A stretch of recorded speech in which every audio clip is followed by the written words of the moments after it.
Bismillahirrahmanirrahim. Assalamualaikum warahmatullahi ta'ala wabarakatuh. Ila hadratin Nabiyyil Mustafa sallallahu alaihi wasallam wa ila azwajihi wa dhurriyyatihi wa ila ashabihi wa ila tabi'in wa ila tabi'ut tabi'in wa ila al-ulama wal nuqaba wal nujaba wa ila awliya'is salihin وإلى آبائنا وأمهاتنا وإلى المسلمين والمسلمات والمؤمنين والمؤمنات وخصوصا إلى شيخنا أبو الحسن الأشعري وشيخنا أبو منصور الماتريدي بسير الفاتحة.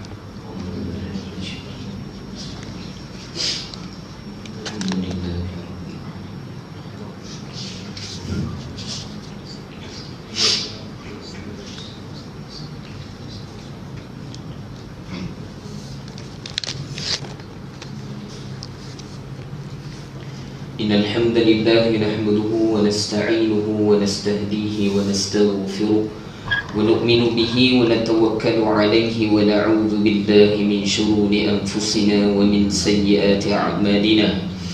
من يهده الله فلا مضل له ومن يضلله فلا هادي له. نشهد أن لا إله إلا الله وحده لا شريك له ونشهد أن سيدنا ونبينا ومولانا وحبيبنا وطبيبنا وإمامنا محمدا عبده ورسوله لا نبي بعده. اللهم صل وسلم على نور الأنوار وسير الأسرار وترياك الأغيار ومفتاح باب اليسار سيدنا ومولانا محمد المختار وآله أطهار وأصحابه الأغيار عدد نعم الله وإفضاله. فقال سبحانك لا علم لنا إلا ما علمتنا إنك أنت العليم الحكيم. فقال رب اشرح لي صدري ويسر لي أمري واحلل عقدة من لساني يفقه قولي.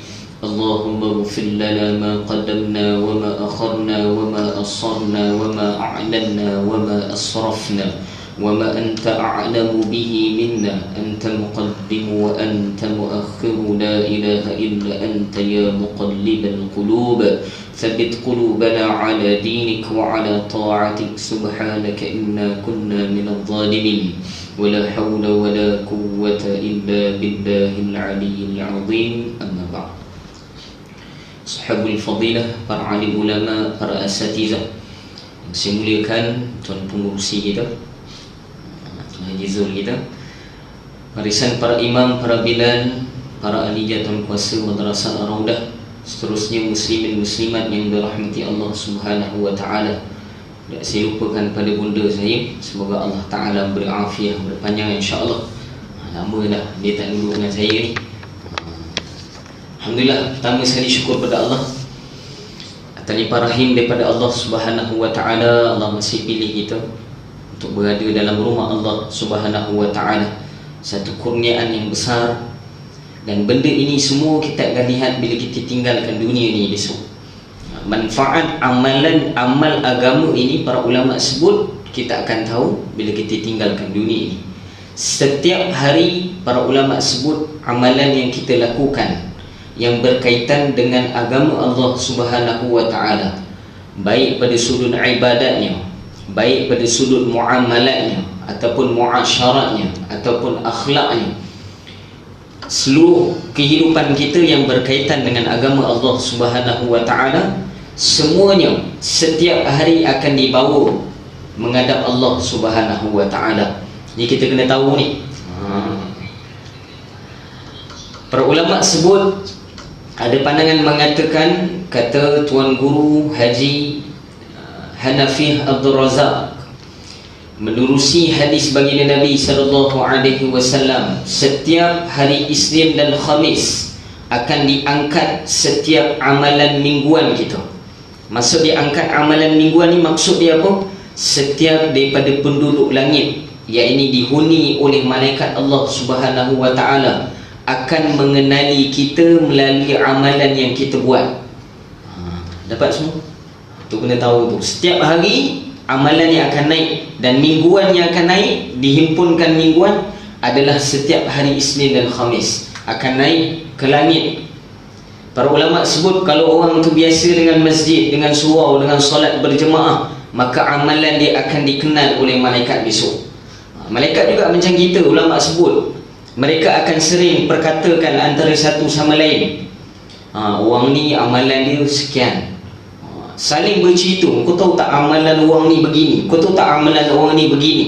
Sehingga kan dalam riwayat dinaqalkan di dalam kitab Qisasul Anbiya, ataupun dinaqalkan juga di dalam kitab Ihya Ulumuddin karangan Abu Hamid Muhammad Al-Ghazali rahimahullahu ta'ala, dinaqalkan pada zaman Nabi Idris alaihi salam. Nabi Idris antara orang yang banyak amalnya, sehingga malaikat Israel alaihi salam yang mendengar berita daripada malaikat lain, dia dengar berita malaikat lain cerita pasal Nabi Idris alaihi salam, kerana banyak amalannya. Banyak Idris alaihi salam, Nabi Idris alaihi salam ni asal perkataan tadris, darasa, suka belajar. Nabi Idris alaihi salam tu gelaran sebenarnya. Berbeza pandangan ulama tentang nama sebenarnya kan, tapi banyak diriwayatkan adalah Idris alaihi salam. Idris dengan makna apa? Darasa, tadris, madrasa, tempat belajar. Asal perkataan darasa, belajar. Maka para ulama sebut kerana banyaknya belajar Nabi Idris AS, banyaknya dia menuntut ilmu, banyaknya ibadat dia, sehingga malaikat Israel AS turun daripada langit minta izin pada Allah Ta'ala untuk bertemu dengan Nabi Idris AS. Cerita dia panjang lah, saya tak nak cerita hari ni. Dapat semua kan? Saya nak cerita apa? Amalan tu malaikat tahu. Dan besok bila kita tinggalkan dunia ini, kalau amalan kita banyak dengan Allah, ikhlas kerana Allah Subhanahu wa Ta'ala, kita penuhi kehidupan kita ni, bukan saja ibadat, kena faham betul-betul. Ibadat bukan saja rukuk sujud kita, ibadat juga dikira dalam pekerjaan kita, dalam makan dan minum kita. Semua ini kalau kita buat semata-mata untuk sukakan Allah, maka setiap amalan ini akan diperkatakan oleh malaikat di langit. Mereka akan kenal kita besok. Tapi kalau kurang amalan kita ni, nampak gaya kurang lah sikit orang kenal tu kat langit. Sahabat-sahabat Nabi ni ramai yang kita tak kenal, tapi bila mereka meninggal, gegar arasy Allah Subhanahu wa Ta'ala. Bergegar arasy sebab apa? Sebab seluruh malaikat menangis kerana meninggalnya sahabat baginda Nabi sallallahu alaihi wasallam. Antara dia adalah Sayyidina Mu'adz ibnu Jabal radhiyallahu anhu, ataupun satu riwayat mengatakan Sa'ad ibnu Mu'adz radhiyallahu anhu. Dia meninggal, gegar arasy. Para ulama sebut sehingga malaikat turun tanya kenapa ni, apa berlaku kat penduduk bumi ni, sehingga penduduk langit ni ramai, malaikat-malaikat menangisi sehingga gegar arasy Allah Subhanahu wa Ta'ala. Kenapa? Meninggalnya Sa'ad ibnu Mu'adz radhiyallahu anhu. Kerana apa? Amalan dia sangat ditunggu-tunggu untuk dilihat oleh para malaikat. Dapat semua? Kita zikir, kita semayang sunat kat rumah, kita semayang berjemaah, jangan ingat orang tak tahu. Ada orang tahu, ada orang tengok. Siapa tengok? Malaikat Allah Subhanahu wa Ta'ala. Dapat semua kan? Jangan tagih yang kat dunia ni, ni tak ada apa-apa pun kat kita. Lagi dia dengki kat kita lagi ada. Kalau penduduk langit ni, para ulama sebut dia sentiasa mendoakan kita. Dapat? Habis. Qala musannif rahimahullahu ta'ala, nafa'ana bihi wa bi'ulumihi fid darain amin. Illa an qala, sampai pada muka surat 42 kitab Aqidah Ahlus Sunnah wal Jamaah yang mensyarahkan pada Aqidatul Awwam. Kita dah sampai muka surat 42, bab pada menyatakan tentang alam akhirat, yakni beriman kepada alam akhirat. Dan kita sampai pada alam yang pertama, yakni alam kubur. Kita dah bahas dah sebelum ini, pada perenggan kedua yang terakhir ni, yang bawah ni. Nampak Sebelum ini kita dah bahas panjang tentang azab kubur, yang mana yang pertama, azab kubur berlangsung terus sampai hari kiamat. Kita tahu orang beriman ni dibahagikan kepada dua bahagian. Yang pertama adalah azab kubur yang berlangsung terus sampai hari kiamat, iaitu untuk orang yang tidak beriman kepada Allah Subhanahu wa taala. Kita dah bahaskan sebelum ni. Kemudian yang kedua adalah azab kubur yang berlaku sementara. Tadi selamanya kena seksa, ni sementara. Siapa? Untuk siapa siksaan ini? Iaitu seksa kubur yang diterima oleh orang mukmin, iaitu orang beriman kepada Allah Subhanahu wa taala dan hari akhirat. Yang diterima oleh orang mukmin yang melakukan kemaksiatan, ia disiksa sesuai dosa yang dilakukan di dunia. Semua daripada kita akan kena siksa besok, termasuk yang bercakap ni. Dapat tak ada terlepas, kecuali mereka yang mendapat rahmat Allah Subhanahu wa taala. Kita kena doa. Ada satu riwayat hadis Nabi sebut ada sekelompok, ada segolongan yang jumlahnya ditahqiqkan ulama seramai 70,000 orang, yang mana dia akan masuk syurga tanpa hisab. Tanpa hisab 70,000. Tak tahulah kita masuk tak masuk ni. Kena doa lah dengan Allah Subhanahu wa taala supaya Allah taala beri pada kita. Allah, amalan kurang saya lah, takut ni. Kemudian nanti tak habis baca ni, nak habis baca dulu. Siksa ini bisa ni boleh diringankan atau bahkan dihentikan jika apa yang dia diterima sudah dianggap cukup untuk menebus dosa yang pernah dilakukan. Para ulama sebut siksa di alam kubur dia bergantung kepada amal keburukan kita lakukan kat dunia dulu, mengikut kepada amal yang kita lakukan kat dunia dulu. Maka siksaan ini para ulama sebut dia akan terhenti. Dia akan terhenti bila sampai waktu sudah habis dosa kita, tapi tak tahulah berapa banyak. Sebagai contoh, satu waktu solat ditinggalkan. Dalam hadis baginda Nabi SAW, hadis sahih, satu orang yang tinggalkan satu waktu solat, dia akan diseksa di dalam neraka Allah selama satu wukuf. Satu wukuf bersamaan berapa? Tahu? Berapa tahun? 1000 ke 70? Dua pandangan. Pertama 1000 tahun, yang kedua 70,000 tahun akhirat. Pandangan ulama lah. Ada juga 70 tahun. Itu satu waktu. Satu waktu. Na'udzubillah min zalik. Kena qada. Dalam mazhab kita kena qada. Jangan ikut mazhab pelik-pelik zaman sekarang ni. Tak apa ustaz, tak payah qada. Tak bayar, kita dah hutang tak bayar pula. Banyak cekadak kita ni lepas tu guna dalil hadis baginda Nabi SAW pula. Tidak ada diwartakan dalam hadis Nabi bahawa Nabi ini qada solat. Memanglah Nabi tak qada. Nabi tu tak pernah tinggal semayang. Kita ni dah tinggal semayang, qada lah. Nak cek ahli Nabi buat apa lagi? Dah tahu dah salah kita. Pelik orang sekarang ni, dah tahu dia punya salah, tak nak mengaku pula tu. Payah zaman sekarang ni. Ustaz, bukan ke tidak perlu qada, cukup taubat? Wah. Payah nak cakap dah. Pegang kepala ruqyah ni, senang. Kemudian Allahu Akbar. Pertama diringankan nanti. Siksa ini bisa diringankan atau bahkan dihentikan jika apa yang dia diterima sudah dianggap cukup untuk menebus dosa yang pernah dilakukan, atau ada doa dan permohonan ampunan, yakni istighfar, atau kiriman pahala sedekah, bacaan Al-Quran dan lainnya yang dipanjatkan oleh sanak keluarga, family, yakni keluarga lah di bahasa Indonesia ni, family dan teman-teman yang masih hidup. Para ulama sebut antara yang boleh membantu kita besok di alam kubur untuk ringan daripada seksa kubur adalah hadiah amalan daripada mereka yang hidup. Ni isu sensitif ni nak bahas ni, sebab tu saya buat kitab tebal ni. Kalau tak faham saya nak empuk kepala je. Senang je kat ni. Sebab ini telah difatwakan ratusan tahun bahawa amalan mereka yang hidup boleh sampai pada mayit. Apa dia amalan mereka hidup? Tahlil, talqin, doa bagi mayat, semua sampai. Saya buat dalil nanti, jangan risau. Ni buat dalil.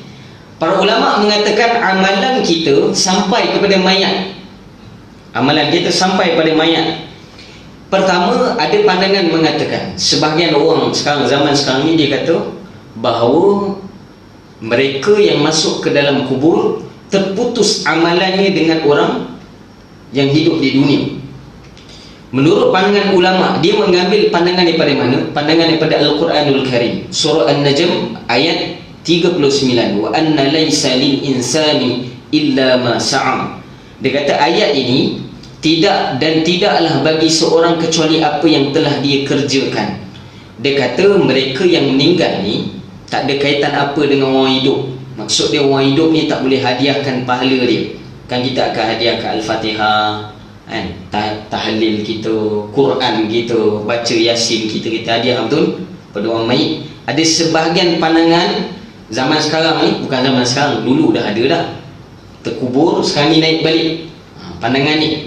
Dia kata bahawa melalui ayat ini, amalan kita yang orang yang hidup kat dunia ni tak sampai pada orang mati. Dia kata sebab apa? Dalam ayat Quran Allah sebut ayat ni, wa anna laisa lil insani illa ma sa'a. Sungguhnya manusia ini akan dibalas berdasarkan apa yang dia lakukan.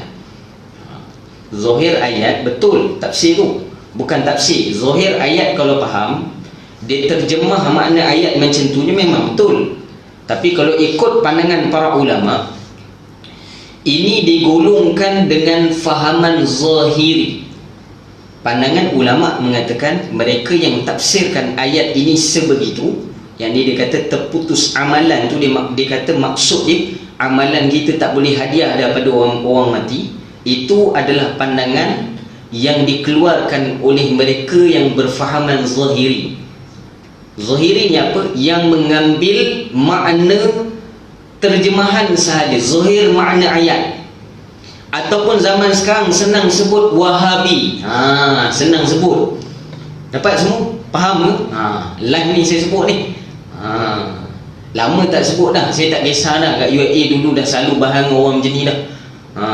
Penat nak cerita dengan orang dah. Pernah dikisahkan satu kisah sahabat saya yang mana dia bahad orang lah. Kawan ni bawa balik UAE kan. Ustaz lah, ustaz bawa balik UAE, balik kampung. Sebab apa? Sebab pak saudara meninggal. Jadi anak buah ni seorang ustaz lah, nak harapkan untuk baca doa untuk keluarga dia. Bila sampai pada keluarga dia, dia kata ni semua tak boleh buat ni. Ni semua Nabi tak buat, dia kata. Nabi tak buat amalan ni, buat apa kita nak buat, dia kata. Semua perkara ni tidak dilakukan oleh baginda Nabi SAW. Buat apa kita nak buat? Amalan kita doa orang hidup ni, doa untuk orang mati, dia kata tak sampai. Bayangkan keluarga dia yang datang daripada jauh, daripada Johor, daripada Pahang, datang kumpul sekali semua balik. Sebab apa ustaz daripada UAE ni cakap macam tu? Dapat semua? Maka pandangan ini adakah diraikan oleh para ulama? Tidak. Dapat? Siapa yang tidak meraikan pandangan ini? Pertama, para ulama sebut adalah Al-Imam Syafi'i rahimahullah ta'ala. Pandai kita bawa pandangan-pandangan para ulama, termasuk pandangan ulama yang mereka ambil sendiri. Antara dia siapa? Syekh Ibn Taymiyah rahimahullah ta'ala, Syekh Ibn Qayyim Al-Jawzi rahimahullah ta'ala, Syekh Ibn Kathir rahimahullah ta'ala. Ini semua pandangan-pandangan para ulama yang mereka suka ambil pandangan itu untuk dikeluarkan, untuk diberikan pada umat, yang mengatakan bahawa pandangan memberikan pahala kepada si mayit tak sampai. Tapi sebenarnya pandangan yang dikeluarkan oleh ulama terdahulu tak sama seperti mana mereka cakap. Dapat? Maksud dia apa? Di sini adanya khianat dalam ilmu. Dapat? Saya cakap tak kosong kan, ada dalil. Ada dalil. Pertama, para ulama sebut, kalau kita melihat di dalam kitab ini, ni rujukan kan. Saja nak tunjuk tebal sikit. Ada lagi satu kitab perbahasan 4 mazhab tentang Yasin, Tahlil dan Talqin. Adakah perkara ni baru? Tidak. Bahkan para ulama kata menabur bunga di atas kubur pun ada dalil. Dapat? Buat majlis 7 hari sehingga pada 40 hari pun ada dalil daripada nas para ulama, pandangan para ulama. Memacakkan tiang kubur pada 2 bahagian pun ada dalil, ada hujah. Bukan tak ada hujah. Dapat semua? Ini kita ambil satu bab dulu, yakni bab pada menyatakan sampai ataupun tidak bacaan kita orang hidup kepada si mati, sampai ke tak. Pertama, hadis baginda Nabi SAW. Nabi sebut, idza mata ibnu Adam in qata'a amaluhu illa min thalathin. Pertama, sadaqatin jariyatin aw ilmin yuntafa'u bihi aw walidin salihin yad'u lahu. Nabi sebut, apabila mati seorang anak Adam tadi, maka putuslah amalannya. Putuslah amalannya. Faham betul? In qata'a amaluhu, terputuslah amalannya. Dapat? Kecuali 3 perkara. Kecuali 3 perkara. Yang pertama, sadaqatin jariyatin, sedekah jariah pertama. Yang kedua, ilmin yuntafa'u bihi, ilmu yang memberi manfaat kepadanya, yakni dia sampaikan ilmu, orang lain manfaatkan ilmu itu. Yang ketiga, walidin salihin yad'ulah, anak soleh yang berdoakannya. Okey, daripada hadis ini ada 2 pandangan. Satu pandangan yang mengatakan amalan terputus, habis. Dia kata amalan ni terputus habis sebab apa? Nabi sebut in qata'a amaluhu, in qata' amaluhu, terputus amalannya. Dia faham terputus amalannya termasuklah semua orang. Ni faham mereka yang faham zuhir. Tapi kalau kita baca dalam matan hadis ini, Nabi sebut in qata'a amaluhu, terputusnya amalan si mati. Memang betul lah amalan si mati tadi dia tak boleh buat dah, kecuali 3 benda yang dia tinggalkan. Pertama, sedekah dia. Dulu kat dunia dia sedekah, letak dekat surau ni kapek, katakan dulu kan, sadaqatin jariyatin, maka pahala tu akan jariah, akan berterusan mengalir dalam kubur dia. Kalau dia sedekah, macam-macam lah sedekah kitab, macam-macam sedekah, apa pun jenis sedekah dia untuk manfaat agama, maka mengalir dalam kubur. Itu pertama, ini amalan dia. Yang kedua, ilmu yang disampaikan, walaupun satu ayat, balighuni walau ayat, balighu anni walau ayat, sampaikan daripada aku, kata Nabi, walaupun satu ayat, maka satu ayat yang disampaikan pada dia juga sampai pahala dia. Dan yang ketiga adalah doa anak soleh untuk dia. Ini adalah jenis para ulama sebut amalan yang dia tinggalkan. Nabi tak sebut in qata'a amaluhu wa ghairuhu. Dapat tak? Pening ni ustaz ni. Terputus amalannya dan amalan selainnya.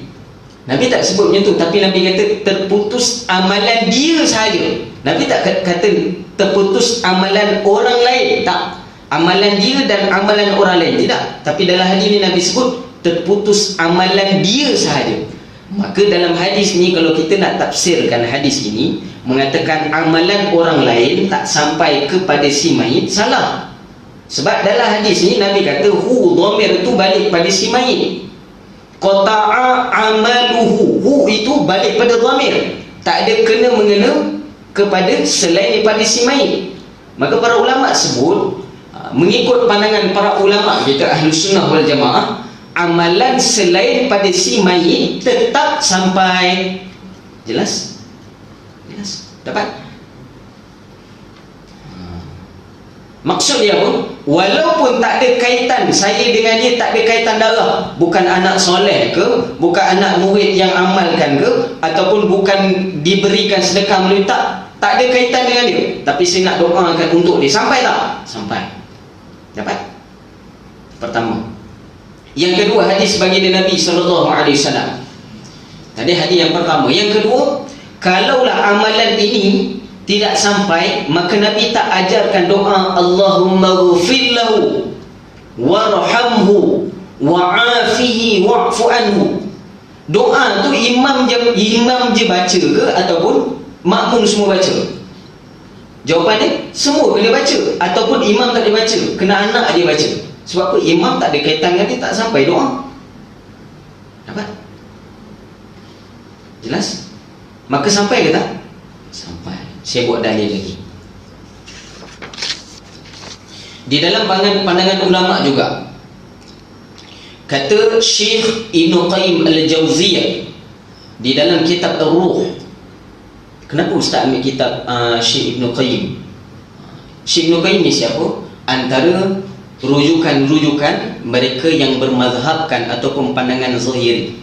Mereka suka ambil pandangan Ibn Qayyim Al-Jawzi. Kalau kita lihat, mereka ni suka cakap kata Ibn Taymiyah, kata Ibn Qayyim Al-Jawzi. Maka kita ambil pandangan Ibn Qayyim Al-Jawzi juga di dalam kitab dia Ar-Ruh, dan dia menafsirkan juga di dalam kitab surah An-Najm tadi. Jawapan yang baik bagiku, dia kata, dia sebut bersyarat, saya terjemah, dan tentang kefahaman dari surah An-Najm ayat 39, bahawa manusia dengan usahanya sendiri dan kerana bagus pergaulannya dengan orang lain akan mempunyai ramai kawan, melahirkan keturunan, mengahwini perempuan, berbuat kebaikan dan menyayangi orang lain. Sebab itulah maka mereka juga mengasihinya dan menghadiahkan pahala ibadah kepadanya ketika dia meninggal dunia. Maka itu semua adalah kesan dari usaha baiknya ketika masih hidup. Maksud dia apa? Orang yang pernah, si mayit yang mati tadi, melakukan kebaikan pada orang lain, kerana kebaikan yang dilakukan oleh dia kepada orang lain menyebabkan orang lain mendoakan untuk dia dan menghadiahkan amalan untuk dia, maka dikira diterima. Ini kata siapa? Ibn Qayyim Al-Jawziyah ataupun Ibn Qayyim Al-Jawzi. Dapat? Ini pandangan pertama daripada para ulama. Dan juga disebutkan oleh pandangan ulama juga hadis daripada Nabi SAW yang diriwayatkan oleh Sayyidina Uthman radhiyallahu anhu, dalil pada menyatakan sampainya pahala apabila kita niatkan untuk si mati. Hadis daripada Nabi SAW, kana Nabi SAW idza faragha min dafnil mayyit waqafa alaihi faqala istaghfiru li akhikum wasalu lahu at-tathbita fa innahu al-ana yus'al. Ini Nabi sebut.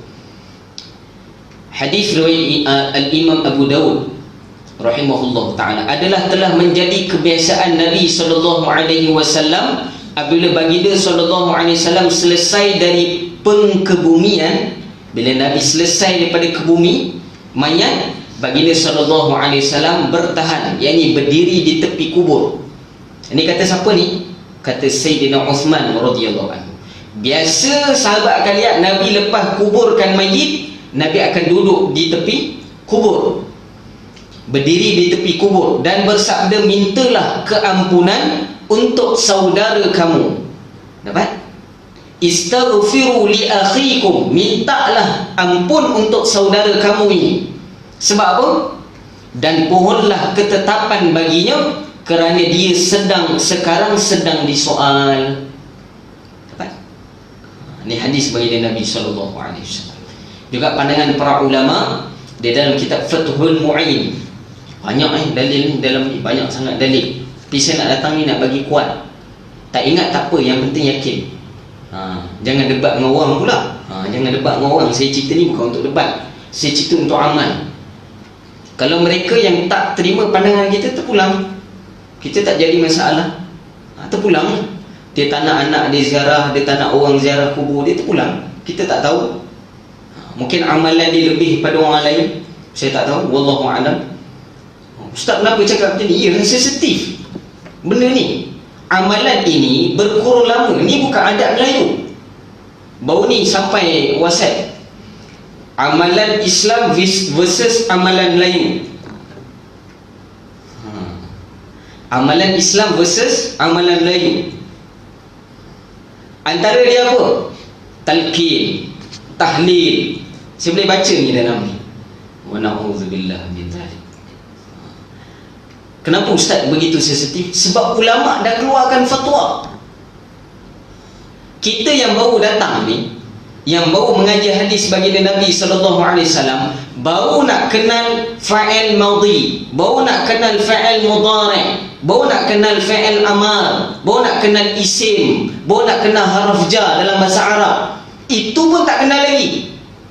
Innal hamdalillah atau innal hamdulillah ke innal hamdalillah, itu pun tak dapat beza. Du ke da ke di.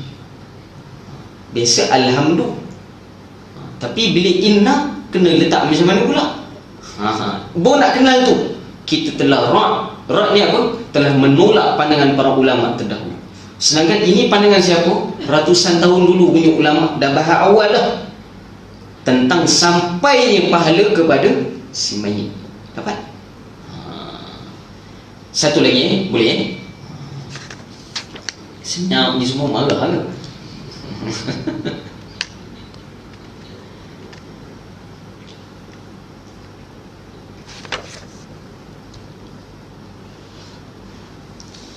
Di dalam Nail Fathul Mu'in tadi,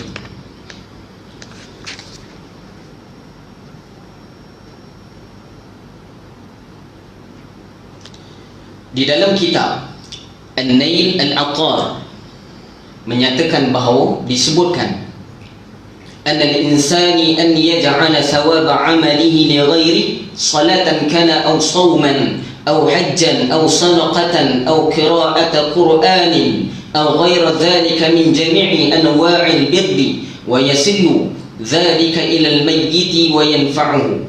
Disebutkan di dalam kitab para ulama yang menafsirkan juga di dalam ayat tadi, surah An-Najm tadi, menyatakan apa? Sesungguhnya boleh bagi seseorang untuk menjadikan pahala amalannya kepada orang lain, sama ada ia berupa solat pertama, yang kedua puasa, haji, sedekah, bacaan Al-Quran, atau yang lain daripada semua itu dari seluruh jenis kebaikan, dan sampai pahala itu kepada mayat dan ia memberi manfaat kepadanya. Sampai dapat? Dan last pandangan para ulama tentang a'imah, yakni 4 mazhab. Apa komentar imam 4 mazhab? Siapa imam 4 mazhab? Yang pertama, Al-Imam Abu Nu'man bin Thabit, ataupun kita kenal dengan Imam Abu Hanifah, mazhab Hanafi pertama. Yang kedua, mazhabnya Al-Imam Malik bin Anas, mazhab Maliki. Yang ketiga, Al-Imam Muhammad bin Idris Asy-Syafi'i, yakni mazhab Syafi'i. Dan yang keempat adalah Al-Imam Ahmad ibn Hanbal, mazhab Hanbali. Apa komentar ulama di dalam 4 mazhab? Sebelum kita lihat kitab imam mazhab, kitab Al-ke, kitab Risalah ke Imam Syafi'i, sebelum nak kenal imam 4 mazhab tu, jangan terus lompat pergi imam mazhab. Tak boleh lompat terus. Sebab kalam mereka ni, kalau kita baca dalam kitab, terlampau tinggi kalam mereka ni. Jadi memerlukan syarah para ulama. Kita lihat di dalam 4 mazhab ni. Pertama kita lihat dalam mazhab Syafi'i. Siapa ulama di dalam mazhab Syafi'i yang membenarkan ataupun menyokong pandangan yang mengatakan bahawa pahala sampai? Pertama adalah Al-Hafidh Al-Imam Suyuti rahimahullahu ta'ala di dalam kitab Syarah Asy-Syudur. Imam Suyuti siapa? Yang keluarkan cerita tentang lahirnya baginda Nabi itu dalam keadaan sujud. Kemudian sebut subhanallah. Ada orang cakap ni cerita Scooby-Doo. Saya sebut ni. Dia kata cerita skubidu kat Nabi lah. Dia kata tak mungkin Nabi ni keluar daripada perut Sayyidatina Aminah radhiyallahu anha alaiha salam, keluar dalam keadaan sujud. Macam cerita skubidu, dia kata. La ilaha illallah. Kau ingat memang kau ke lahir tu? Ni keadaan sekarang bila orang tak memahami hadis baginda Nabi. Yang keluarkan pandangan tu siapa? Imam Suyuti. Siapa Imam Suyuti? Antara mujtahid dalam mazhab Syafi'i. Mujtahid ni apa? Ulama besar yang membahaskan mazhab Syafi'i. Bukan senang nak jadi mujtahid mazhab tu, bukan senang. Mujtahid mutlak tu, saya cerita tu 500,000 tu, bawah dia banyak lagi tu. Tingkatan. Kita yang mengaji ni tak tahu kat mana. Tak tahu tempat tu kat mana, tak tahu. Orang dulu ni berbagai-bagai. Mereka dah capai martabat mereka. Hafalan mereka dalam hadis, Quran jangan sebut. Jangan sebut. Imam Syafi'i 7 tahun dah khatam Quran, dah hafal Quran. Imam Syafi'i, baca dalam Manaqib Imam Syafi'i. Umur 13 jadi mufti. Sebelum jumpa Imam Malik hafal kitab Muwatta. Imam Malik sebelum jumpa Tok Guru. Rekomen siapa? Rekomen Menteri Besar Madinah, Gubernur Besar Madinah waktu itu. Gubernur Besar Mekah hantar Imam Syafi'i untuk mengaji dengan Imam Malik di Madinah waktu itu. Rekomen. Saya pernah cerita dulu takutnya Gubernur Madinah dengan Imam Malik kan zaman dulu. Kerana apa? Dalam kepala ni 500,000 hadis ni. Bukan main-main ni. Pertama Al-Hafiz. Bila saya sebut Al-Hafiz, bukan hafiz Quran. Al-Hafiz kalau dalam bidang hadis paling kurang 150,000 hadis sehinggalah 250,000 hadis.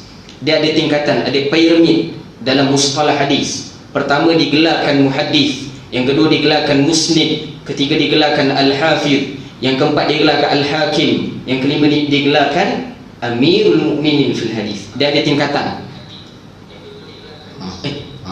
Dengar balik Para ulama sebut Al-Hafiz Al-Imam Suyuti dia capai martabat seperti Imam Tirmizi. Dia hafal lebih kurang 150,000 hadis ke 250,000 hadis. Dapat? Itu Imam Suyuti. Antara ulama sekarang ada tak ustaz yang hafal ratusan ribu hadis? Ada. Siapa? Antara dia Al-Imam Al-Habib Umar bin Hafiz hafizahullah ta'ala. Ditahqiqkan oleh ulama Yaman dan seluruh dunia. Dia menghafal lebih kurang 250,000 hadis yang sanad dia sampai. Hadis bukan qala Rasulullah, itu hadis, itu lafaz jazam. Matan hadis. Hadis ni ada 3. Pertama sanad hadis, an daripada siapa qala Rasulullah, itu sanad. Yang kedua matan, qala Rasulullah sallallahu alaihi wasallam man ahya sunnati. Contoh, tu matan kedua. Yang ketiga takhrij hadis. Tadi apa imam-imam komentar, imam hadis komen tentang hadis tu. Wa qala Imam Bukhari hadha hadis sahih, wa qala Imam Muslim hadha hadis sahih. Qala itu pula hadis. Dapat? Kalau mengaji hadis, saya ambil dengan Al-Musnid Asya Syekh Husni Genting, kita tengok hadis 40 dia, riwayat daripada Abu Hurairah. 40 hadis Abu Hurairah. Kita tengok sana an tu 2 muka. An ni 2 muka. Syekh Husni dia boleh cerita setiap daripada guru yang dia ambil apa biografi. Dia boleh cerita Tok Guru ni daripada mana, lahir kat mana, umur berapa, meninggal pun semua tahu. Dia ulama-ulama dulu ni. Sekarang ada lagi Syekh Husni Genting hafizahullah ta'ala, antara ulama besar dalam mazhab Syafi'i. Dia digelarkan di Azharis Syarif orang Melayu kita dengan pemegang sanad terbanyak Asia. Orang Melayu juga pernah pegang sanad terbanyak. Siapa? Syekh Yasin Al-Fadani, orang Padang, meninggal di Mekah, di Ma'la. Ziarah Ma'la, sampaikan salam, hadiah ke Al-Fatihah. Dah baca dah dalil ni. Kita ahli sunnah wal jamaah, kita pegang baru sampai bacaan kita. kepada si mayit, lebih-lebih lagi guru kita. Sehingga As-Sayyid yakni Syekh Yasin Al-Fadani ini, para ulama sebut anak-anak murid dia kebanyakannya daripada ulama-ulama Mekah. Ulama Mekah, Madinah, Yaman, ramai yang datang menuntut ilmu dengan dia. Syekh Yasin Al-Fadani, masya-Allah. Imam Nawawi, antara dalam mazhab Syafi'i yang menguatkan pandangan ini, Imam Nawawi. Siapa Imam Nawawi? Tulis kitab hadis 40. Biasa? Hadis 40, Arba'in Imam Nawawi. Tu hadis 40 tu. Imam Nawawi juga tulis kitab Riyadhus Salihin. Pernah dengar Riyadhus Salihin? Tak dengar, tak apalah. Di dalam kitab Syarah Muhadzab dia mengatakan bahawa sampai pahala. Juga Imam Al-Qurtubi. Pernah dengar Imam Al-Qurtubi? Kemudian Al-Imam Raf'ah. Kemudian Qadi Husain. Allah. Al-Imam Ramli. Ini bukan Ramli Burger. Imam Ramli, seorang ulama mujtahid besar dalam mazhab Syafi'i. Kemudian di dalam kitab Al-Minhaj, Ibnu An-Nahwi. Kemudian Syekhul Islam Al-Imam Zakaria Al-Ansari radhiyallahu anhum alaihim wa ardah. Ini semua dalam mazhab Syafi'i. Kemudian dalam mazhab Hanafi juga ada Al-Imam Al-Allamah Al-Maghani. Kemudian Al-Allamah Al-Badru'aini. Itu nama imam tu, Badrul Aini. Kemudian Al-Imam Al-Allamah Al-Zaila'i. Di dalam mazhab Maliki, Qadi Iyad, Al-Imam Qadi Iyad. Kemudian Imam Ibn Rushd. Bisa dengar Ibn Rushd? Dia juga mengeluarkan pandangan tentang kitab At-Tarikh, yang kitab sejarah, Ibn Rushd. Kemudian Al-Alamah Ibn Al-Hajj. Kemudian Al-Imam Abdul Haqq. Dan dalam mazhab Hambali juga Syekh Ibn Taymiyah, Syekhul Islam Ibn Taymiyah pun menulis dalam Majma' Fatawa. Sampai siap Ibn Taymiyah tulis Dr. Syekh Dr. Abdul Somad. Pernah dengar? Tak doktor sekarang Dia ada menulis tentang persoalan tahlil, ada juga dalam PDF dia. Dia menakalkan daripada Ibn Taymiyah dalam Majma' Fatawa, menulis bahawa boleh kita menghadiahkan sebanyak 70,000 tahlil, yakni la ilaha illallah, kepada si mayit. Dan mereka yang mengatakan tidak sampai pahala itu, itulah ahlul bid'ah. Dapat? Siapa yang cakap? Ibn Taymiyah, bukan saya cakap. Juga ditahqiqkan oleh ulama besar sekarang, Mufti Mekah Al-Mukarramah Al-Imam Ibnu Utsaimin hafizahullah ta'ala juga mengatakan bahawa sampai pahala kepada si mayit. Semua dalam kitab ni. Maksud dia apa? Ulama terdahulu semua dah syarah dah, kita je tak kenal lagi. Dapat? Setakat ni ada soalan? Soalan? Maksud dia apa kat sini? Kesimpulan dia apa, Ustaz? Amalan yang kita hadiahkan kepada si mayit, Allah Ta'ala terima.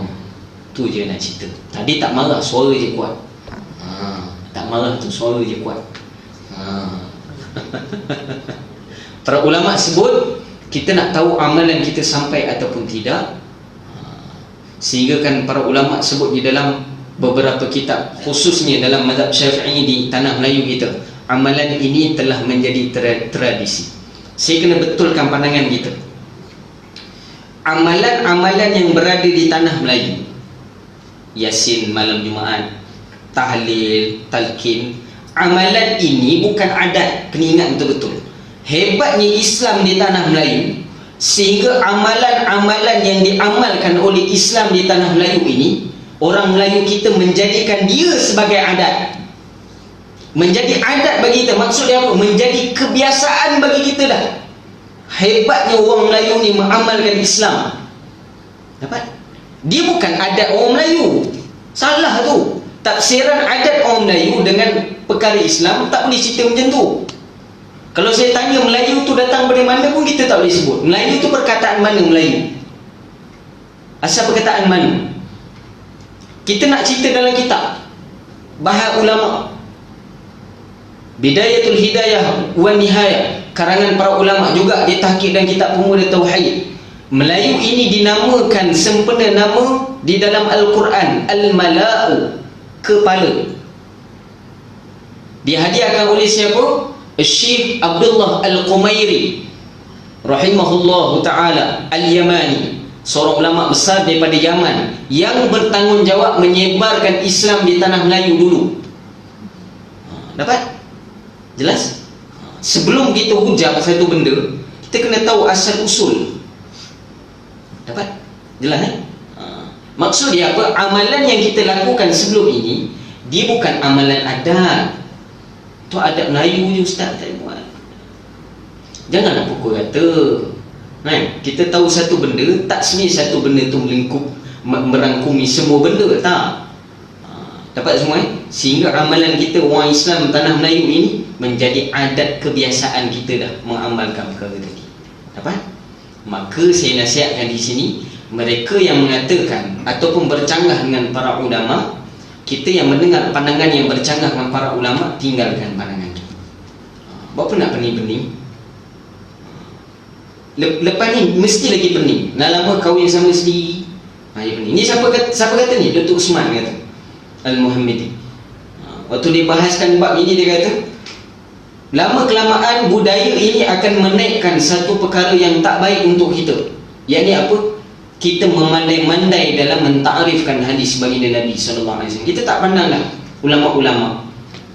Jelas semua Jelas semua? Bahaya sama-sama Wallahu alam. Ada soalan? Cukuplah bab ni saya nak bahas ini je. Saya tak bahas lain. Saya nak bahas ini je. Supaya tidak ada lagi keraguan bagi kita.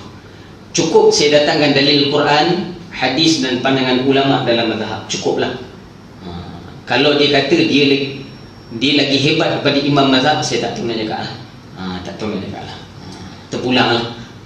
Tak boleh ustaz, kita kena kembali kepada Quran dan hadis. Ya, kita memang kembali kepada Quran dan hadis. Soal dia, kita nak faham Quran dan hadis tu melalui siapa? Kita faham Quran dan hadis tu ikut siapa? Ikut sendiri ke ikut ulama?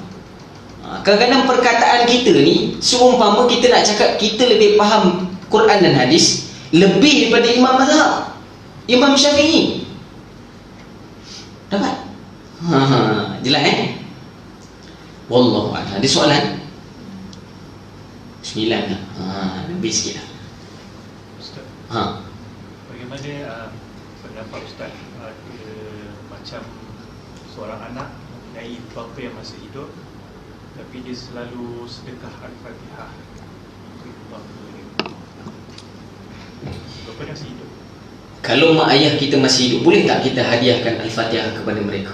Jawapannya boleh. Pertama, para ulama sebut, kalaulah si mayit ataupun di dalam hadis baginda Nabi SAW, hendaklah kamu bacakan Yasin kepada mereka yang sedang sakaratul maut. Kerana apa? Yasin tadi memberi manfaat kepadanya. Para ulama sebut kalau sakaratul maut pun memberi manfaat Yasin tadi, apatah lagi mereka yang masih hidup memberi manfaat. Para ulama sebut Al-Fatihah yang dibacakan oleh kita dengan maksud apa? Al-Fatihah yang dibacakan oleh kita untuk memakbulkan apa yang kita minta terhadap mereka melalui wasilah pembacaan Al-Quran. Ya Allah, dengan berkat baca Al-Fatihah ni, makbulkan doa mak ayahku, sihatkan tubuh badan. Tu istilah orang dulu hadiahkan Al-Fatihah. Dengan niat apa? Bagi sihat, mudah hidup. Tapi tak sebutlah panjang-panjang, sebab di dalam Al-Fatihah itu sebenarnya doa. Dapat? Maka memberi, boleh tak memberi? Hadiahkan pada mak ayah, boleh, tak masalah. Bahkan memberi manfaat. Kalau jin yang duduk dalam tubuh pun Al-Fatihah itu memberi manfaat pada orang yang kena rasuk, apatah lagi mereka yang sihat. Dapat Dulu saya berdepan dengan mereka macam ni, berlaku rasukan. Mereka kata tak sampai. Jahat jugalah saya waktu tu. Biar je. Biar macam ni Ustaz, biar kejap. Tengoklah. Cuba buatlah. Bacalah Al-Fatihah, nak tengok juga. Kita berpegang pada hadis Nabi ni. Tak pakai air, tak pakai tu, tak pakai garam. Pakai apa yang boleh buat, pakai. berlari keliling kawan. Lagi seronok dia berlari. Sampai pesara seekor, tolonglah datang, tolonglah. Pergi tengok. Pergi tengok, kita baca Al-Fatihah, ayat kursi, alhamdulillah Allah keluarkan. Bukan sebab kita, tapi kita yakin amalan yang disanadkan oleh para ulama tu je. Saya tak yakin dengan amalan saya. Amalan saya memang kurang. Kita tahu diri kita, maka kita yakin dengan apa? Dengan guru yang telah menghadiahkan amalan itu pada kita. Kita yakin dengan perkara tadi. Berkat mereka ini, keberkatan mereka. Dapat? Jelas? Itu bab lain pula, bab tawassul pula. Dan tabaruk, itu pun sama juga. Jadi problem juga. Jelas Saya bukan nak cari gaduh ni. Dan live lebih-lebih lagi. Yang penting jangan potong dan saya ni. Isu memang sensitif lah bab ni. Saya sebut ini untuk apa? Saya nak beritahu amalan yang telah kita lakukan di tanah Melayu telah didalilkan oleh para ulama. Habis. Bukan tak ada hujah. Tanya orang kampung memanglah tak boleh jawab. Apa dalil tahlil? Apa dalil tahlil? Tanya orang kampung. Cuba tanya orang yang mengaji ilmu, tengok. Sebenarnya tanya tahlil pun tak tepat. Tahlil ni apa tahlil? Tahlil tu la ilaha illallah. Itulah tahlil. Subhanallah, tasbih. Alhamdulillah, tahmid. Allah Akbar, Allahu Akbar, takbir. La ilaha illallah, tahlil. Apa hukum tahlil? Sunat. Sebut tahlil, sunat. Dia ada bab dinamakan ihda'u thawab, sampainya amalan kepada si mayit. Itu babnya. Maka ini saya dah terangkan mengikut pada primary resources, sumber utama di dalam Islam, yakni Quran dan hadis. Saya dah terangkan. Dan mengikut pandangan siapa, saya dah terangkan 4 mazhab. Imam di dalam 4 mazhab dan ceritakan tentang Quran dan hadis tadi. Saya harap ini membantu untuk meyakinkan kita lagi, boleh? InsyaAllah. Selepas ini kalau kita dengar, tolak pandangan ini. Allahu a'lam. Itu saya. Jangan sambung panjang lagi. Itu saya boleh say insyaAllah. Yang baik semua daripada Allah Subhanahu Wa Ta'ala. Ada soalan lagi tak ada dah? Harap terjawab bang Ada soalan ke muslimat? Ini apa? Kalau kita infak katalah kita infakkan tanah surau bangunan wakaf lah. Wakaf kan. Sampai certain period surau ni akan dibutuhkan sebab usul ke apalah. So adakah selepas tu habis kita punya infak tak misalnya ataupun Haiwan, ada dua pandangan. Setengah mengatakan kalau kita menginfakkan barang itu berbentuk zahir, maka selama mana barang tadi bertahan, maka bertahan dan juga pahala itu. Pandangan pertama. Pandangan yang kedua juga, pandangan kedua mengatakan dia mengikut kepada niat kita. Dapat? Mengikut pada niat kita. Walaupun barang zahir tadi sudah tidak ada, tapi kerana niat kita yang pernah mengadakan suatu perkara di situ. Contoh kapet ni. Contoh kapet saya letak. Contoh kapet ni kita dah letak, ini adalah waqaf ataupun ini adalah infak kita. Semoga ia jadi jariah kita besok.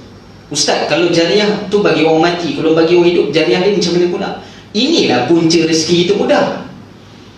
Rezeki kita mudah bukan kerana kita punya cakap.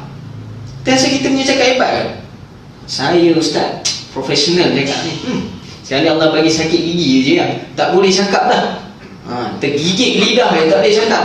Macam mana? Contoh ni Contoh. Jariah bagi mereka yang hidup apa dia? Manfaat bagi rezeki dia. Jadi para ulama kata ada pandangan yang pertama, selama mana ia dipakai, selama itulah jariah itu terusan. Pandangan yang kedua mengatakan apa? Selagi niat dia yang mengatakan untuk datangkan jariah, untuk datangkan sebab dia dah pernah letak niat dia tadi, maka berterusan. Allah juga kira bagi dia walaupun barang dah tak ada, dua-dua boleh pakai. Tapi kebanyakan mengatakan bahawa benda yang zahir ini dia dikira selama mana ia bertahan. Ada pandangan cakap macam tu. Yang kebanyakannya cakap macam tu lah. Boleh pakai dua-dua. Boleh bawah insyaAllah. Berdasarkan niat kita juga. Yang penting amalan tadi sampai. Jelas? Jelas dapat Ada tajuk orang wallahu a'lam. Tak ada dah InsyaAllah Lepas ni jangan takbir kubur dah. Jangan tak pergi ziarah kubur alim, jangan tak pergi ziarah kubur mak ayah kita. Bawa kenal, cucu-cucu semua bawa kenal. Ni tak kenal. Kubur atuk pun tak kenal mana satu, tak tahu yang mana. Sedih kita zaman sekarang ni. Wallahu a'lam. Saya boleh saya insya-Allah. Wabillahi taufiq wal hidayah. Assalamualaikum warahmatullahi taala wabarakatuh. Bismillahirrahmanirrahim. Alhamdulillahirabbil alamin. Wassalatu wassalamu ala asyrafil anbiya'i wal mursalin sayyidina wa maulana Muhammadin wa ala alihi wa sahbihi ajma'in. Allahumma arina al-haqqa haqqan warzuqna ittiba'ah wa arina al-batila batilan warzuqna ijtinabah. Allahumma a'inna ala dhikrika wa syukrika wa husni ibadatik. اللهم ربنا آتنا في الدنيا حسنة وفي الآخرة حسنة وقنا عذاب النار. صلى الله على سيدنا محمد وعلى آله وصحبه أجمعين والحمد لله رب العالمين. Saya bisa insya-Allah mohon maaf dengan sabar saya insya-Allah.